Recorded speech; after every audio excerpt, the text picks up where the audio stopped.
జై శ్రీమన్నారాయణ. భగవద్బంధువులారా, ఈరోజు మంచి విషయం.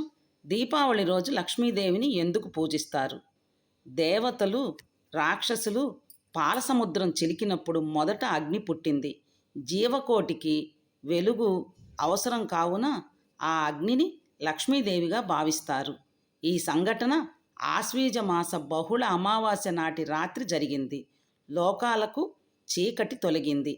అప్పటి నుండి ఈ దీపావళి నాడు లక్ష్మీ పూజలు ప్రారంభమైనవి. లక్ష్మీదేవి దీపానికి సంకేతం. దీపావళి నాడు రాత్రి ఎన్ని దీపాలు పెడితే అంత ధనలాభం కలుగుతుంది. అందుకే ప్రతి పూజ ప్రారంభానికి ముందు దీపరూపంలో ఉన్న లక్ష్మీదేవిని ఆరాధిస్తారు. జై శ్రీమన్నారాయణ. అవకాశం ఉన్నంత వరకు ఈ కార్తీక మాసంలో ఎక్కువ దీపాలను పెడదాము, స్వామి అనుగ్రహం పొందుదాము. జై శ్రీమన్నారాయణ. వీడియోస్ నచ్చితే లైక్ చేసి సబ్స్క్రైబ్ చేసుకొని సపోర్ట్ చేయండి.